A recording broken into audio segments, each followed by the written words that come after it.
is not Sam that I see staring back in the deep pool of our blood.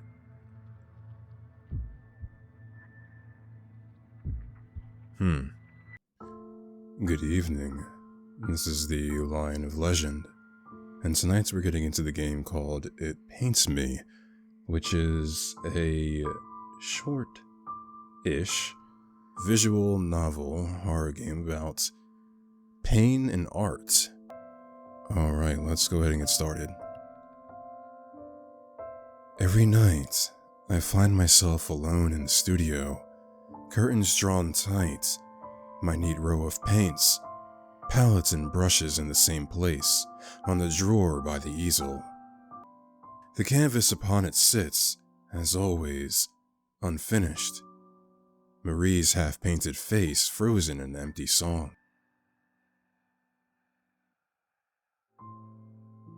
It's late out, as it always is when I awaken here. Marie is nowhere to be found. She must still be at the theater.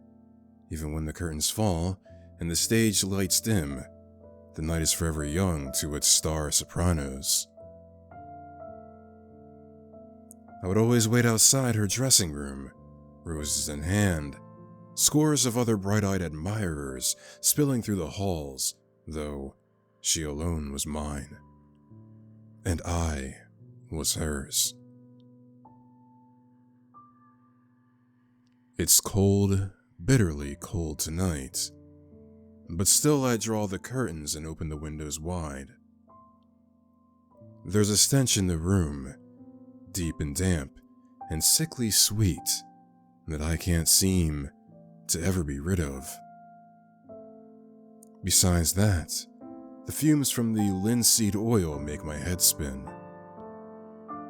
Like every night, I measure out my paints, arranging the small dabs of color on my palette from lightest to darkest. Titanium white and cadmium yellow to corpse brown and lamp black.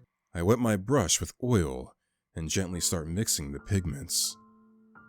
It feels just a little bit like magic, watching them swirl and mix, forming new colors from old. Say I'll paint her hair. I blend a dark, deep red and apply it with a generous dab of oil to a patch of background that blends in with Marie's hair. I didn't have to. The paint is still wet from the last night and the night before. I must have painted and repainted the same background countless times. To say it's difficult to paint by lamplight, my muse nowhere in sight, is an understatement, of course. But lately, these nightly hours are the only time I find myself able to lift my brush. I stop every few strokes. Spirits, it hurts.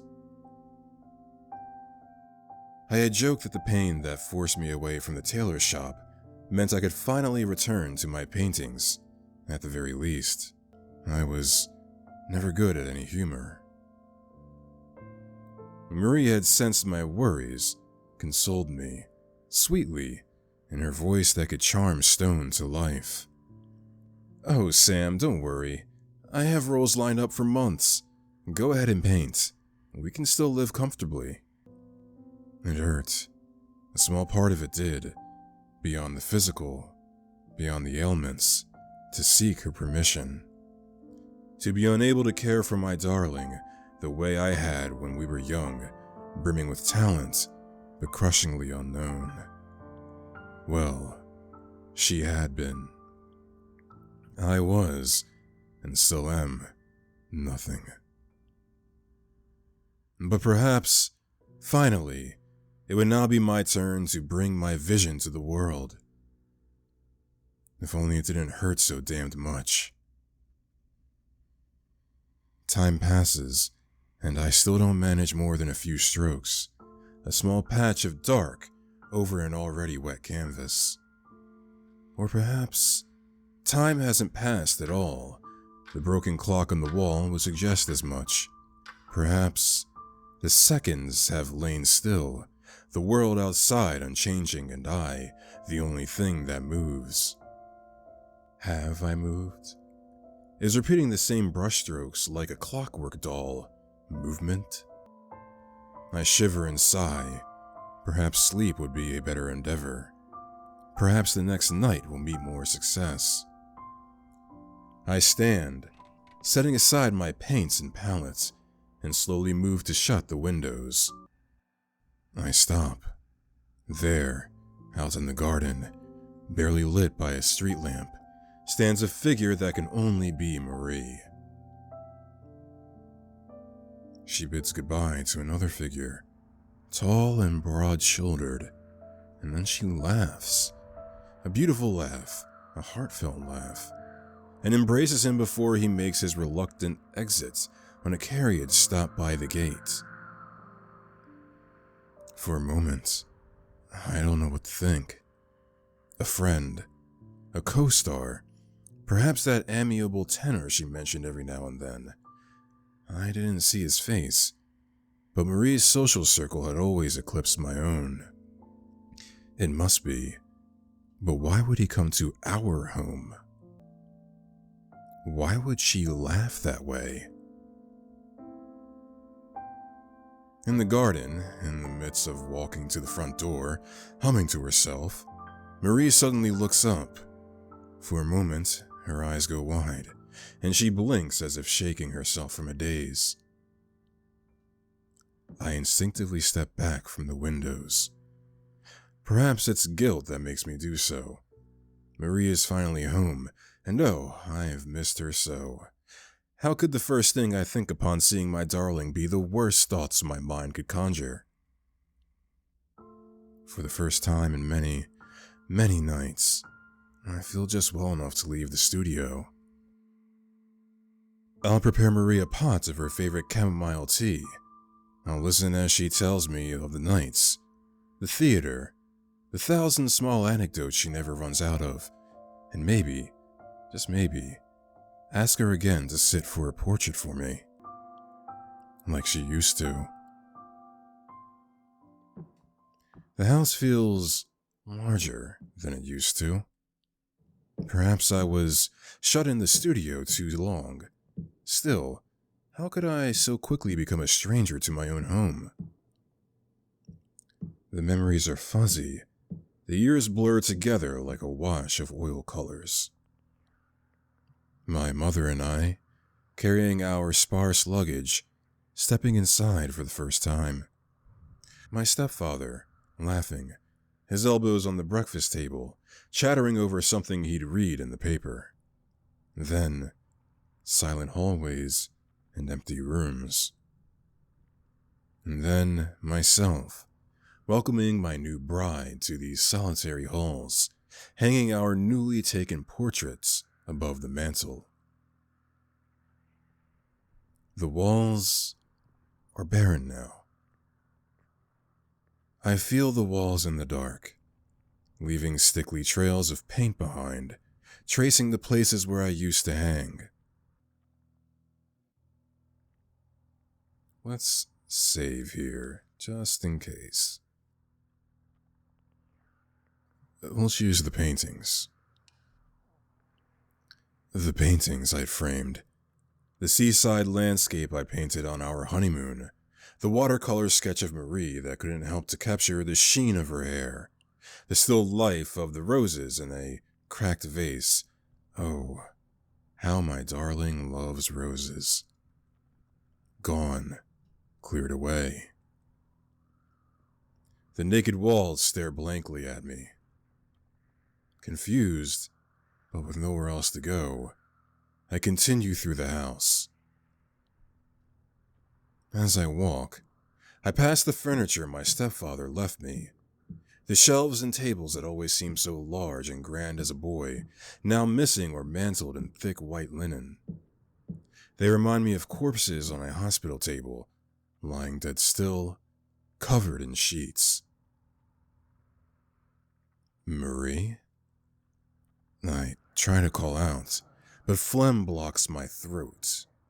I cough, long and drawn and wet, and then once more attempt to voice her name. Marie? It slicks off my tongue like a serpent uncoiling. I'd always loved her name, so tender and sweet, free of harsh syllables. Marie. It was like a name of impressionist fleur, painted in soft strokes with a fine oil brush. It was the greatest joy in the world to join my name to hers. Silence filled the halls, a long, drawn-out silence, a held breath. Finally, my darling answers. Sam? Is this a dream? I cough again, another long, wet trail dripping from my lips. Is it a good dream, darling? I don't know. It feels like a nightmare.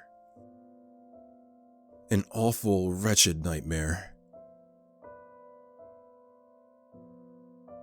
I limp towards the sound of her voice, so musical, so lovely, even at the brink of tears. Don't cry, darling, I want to say, but thick, syrupy fluid fills my throat. No matter what troubles you, I am here. She stands at the edge of the staircase, shaking, a candlestick in hand.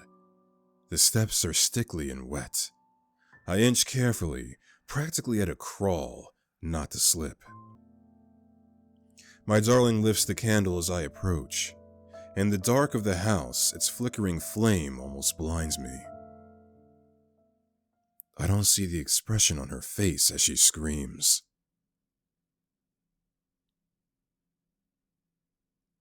Marie, where are you, my darling? Every word feels like a dagger puncturing my throat. I limp down each hall, leaving a trail of steps that feel damp and heavy, slick and wet. I try the door to our bedroom. No, Marie's room. I had started sleeping in the spare one when my coughing fits would wake her in the night. It was cold, so cold, alone, but my darling needed her rest. The knob is slick and hard to twist, my hands slipping on the brass. Finally, I managed to push the door open. Though it's completely dark when I peer inside, I know it's empty. No warmth, no flesh, no sound of sweet breath within. I continue down the hall. I trudge, my steps heavy and wet, trying not to slip over the thick, slick surface. Marie? What's wrong, darling? Please come out. I don't understand. The dining room is empty, truly empty. The shelves where the china and silverware were once neatly stacked now gape, hollow. The walnut table is covered in a thick white sheet, the matching set of chairs removed. I rest against the blanketed table. My hand leaves a ruddy smear against the sheet. It must be more paint, though it's hard to make out in the dark. I needed spectacles for quite some time, but Marie had never liked the bookish type. I continue through the familiar yet unfamiliar house, my steps strained and slow, my breath short, sticky, wet. Marie, where are you? Oh, Marie, it hurts. Won't you come to me? I hear the front door slam shut. It must be freezing cold out. Why has she gone to the garden? I tread to the sound with new urgency, uncaring of the sticky, wet floors, forgetting for just a moment the pain that snaps and burns through my flesh. I reach for the oily, damp knob. Don't, Sam. Please.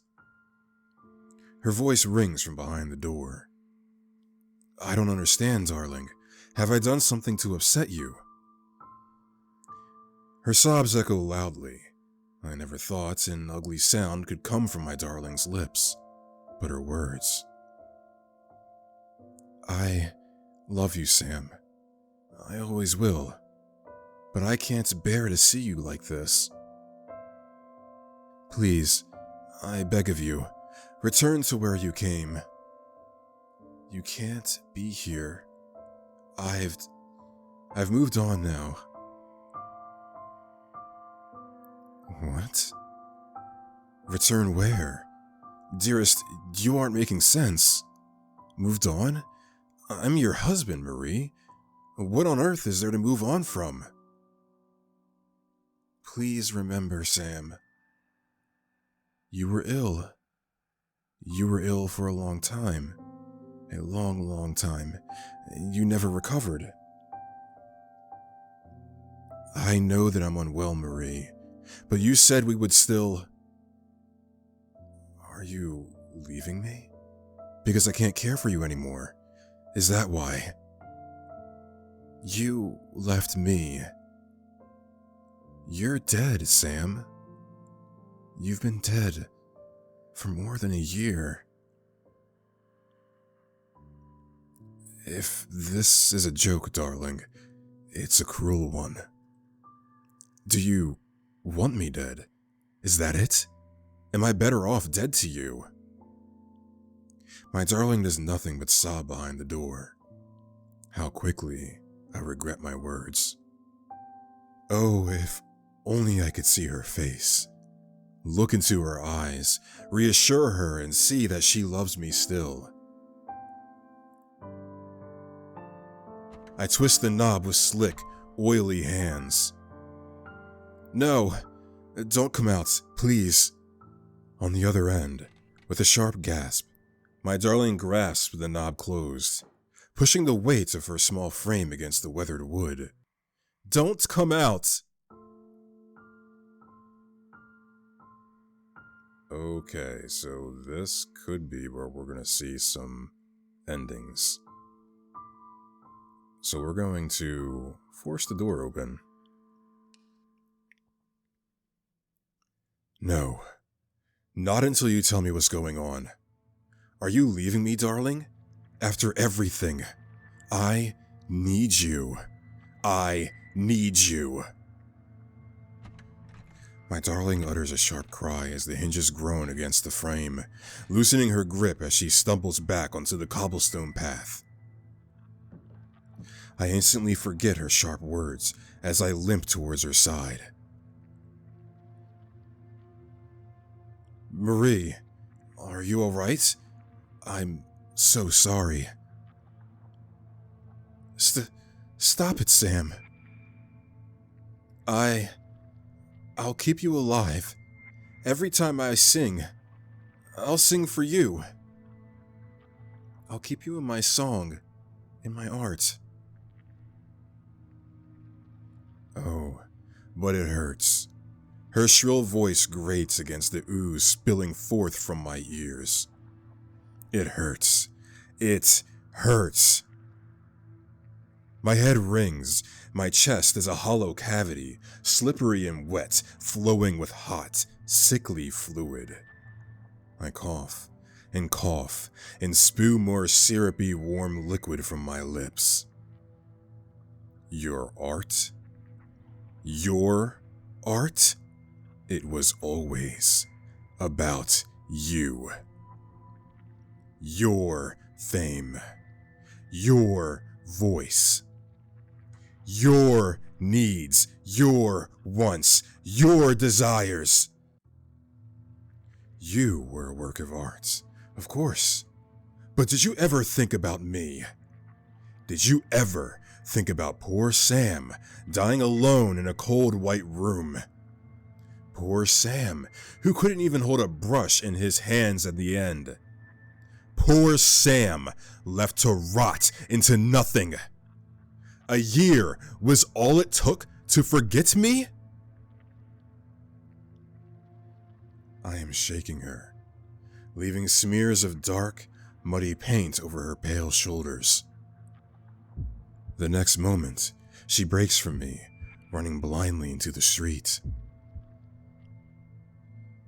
The carriage doesn't stop for her. Of course it doesn't. My dearest is a wisp of dark curls, a black gown billowing in the night like a shade. She should be light as a breath, soft as mist.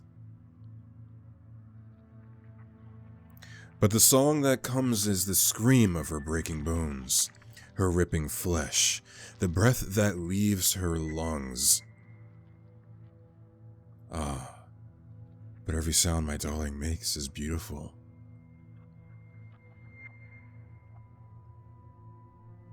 I scoop her mass of flesh and deep crimson hair in my arms. Her blood pools around me, syrupy and dark, a color so deep no artist's pigment could hope to capture, the purest scarlet or vermilion red a dull stain in comparison. It is not Sam that I see staring back in the deep pool of our blood.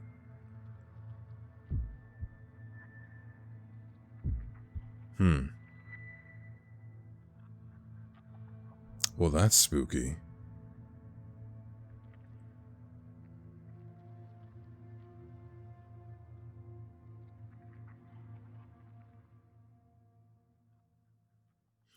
My darling is a lovely creature, even broken. I gently carry her up the steps, one slick, damp, crooked step at a time, setting her mass of jutted bone, of viscera and flesh, on the velvet seat in my studio. The fabric soaks it deep, so very deep. It's dark, as it is every night. I leave the lamps unlit, the windows shut tight. How strange that the stench of linseed oil ever bothered me. After all, I no longer breathe.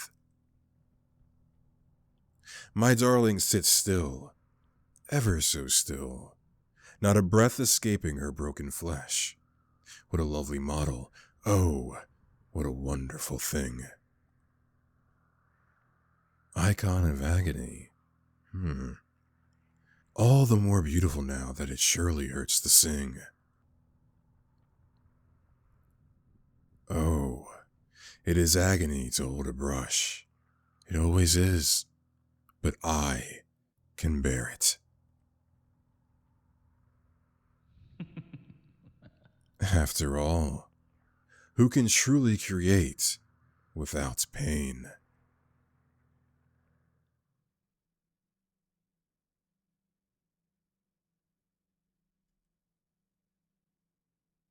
Ending 1. Muse. Well, that was unfortunate for Marie. Well, let's not barge in this time. And maybe just accept that we are dead from whatever the heck happened. I guess we got sick. And let's leave Marie alone and see what happens. I let go of the door, my hand slicking off its oily surface. Forgive me, Marie. I can see you don't wish to speak to me right now. But whenever you do, whatever this is about, I'll be waiting in the studio. I leave the door. I leave my darling alone, sobbing in the garden. It's dark. So very dark. But dawn will soon paint that dim black sky. I retrace my slick, wet footsteps through the hall, up the staircase, one trudging, damp step at a time. Spirits, it hurts. It burns. I feel no breath in my lungs. My chest could be a hollow cavity, slippery and wet, spilling with hot, sickly fluid. It hurts. Oh, it hurts. I stagger into a tall, sheet-covered object, the linen sliding off with the grasp of my clumsy, slick fingers. It's Marie's floor-length mirror. No. Oh no. No, no, no, no, no, no, no, no, no, no, no, no.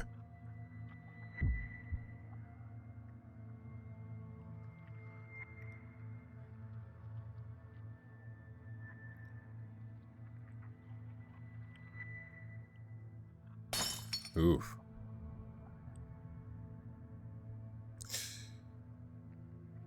Yeah, I don't really blame Marie for trying to hide behind the door and get away from you, buddy. I'm in the studio. A dark, dim studio, as empty as it is every night. The curtains are shut. The lamps are unlit. My palette is a mess of murky colors, rust reds, corpse browns. A musky, sickly, sweetly rotting stench fills the room. I don't know why the smell of linseed oil ever bothered me. After all, I no longer breathe.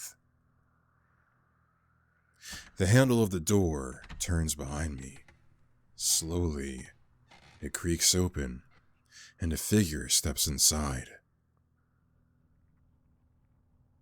It's me. He limps more than he steps in, crooked motions against the floor, dragging his body along like a wet, wide brush, as swaths of red pool at his feet. I watch him pull himself before the canvas. Samuel. He speaks in my mother's voice. Well, I made that voice a little deep for a mother's voice, but just roll with it. A pitched cry of command and dependency, derision and affection, pride and disappointment.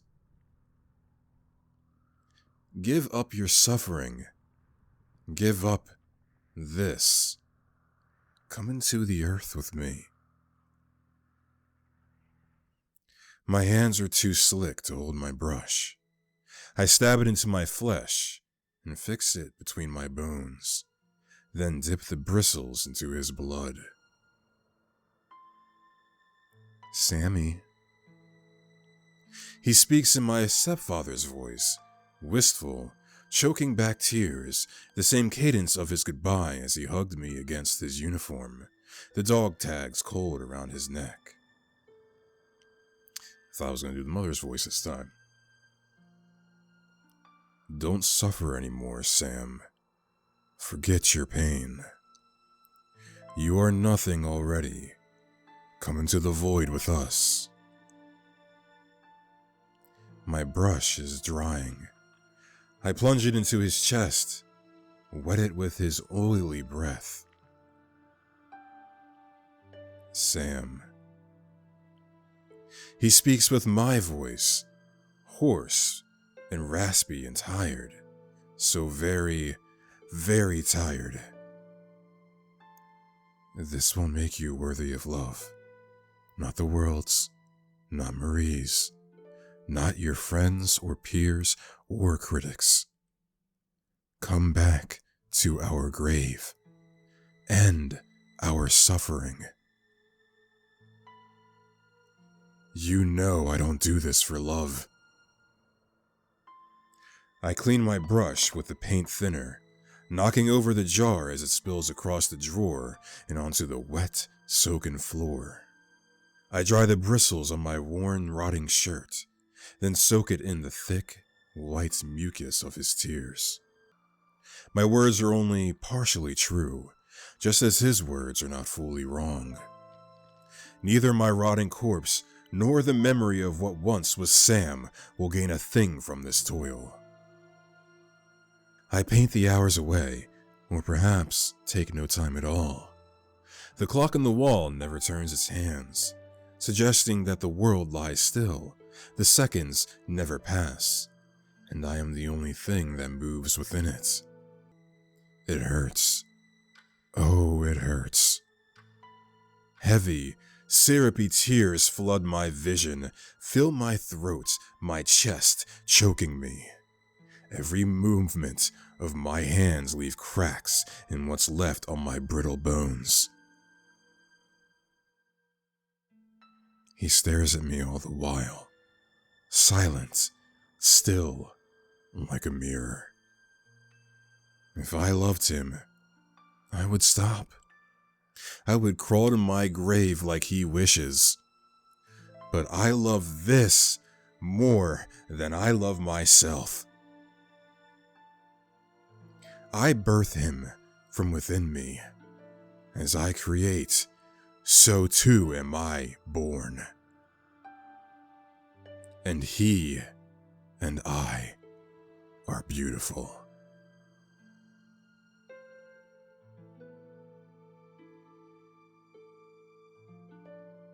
Ending 2. Self-portrait.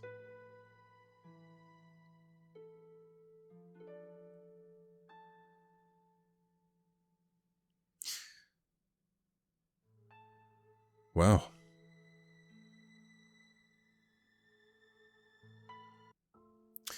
Well, that was good. That was It Paints Me. Got both the endings there. Pretty compelling story. Good short reads. All the art, the music, the story, I felt blended very well together. I had a feeling somewhat in the first iteration that Sam was definitely dead. And seeing the differences of his discovery of death between the first ending and the second ending was quite interesting, I have to say. So, that is It Paints Me. I will leave a link in the description where you can get this game yourself and perhaps see more work from the developer. And if you like this video, go ahead and leave a like, leave a comment, share and subscribe. I would greatly appreciate those. And until next time, this is The Lion of Legend. You all enjoy your night.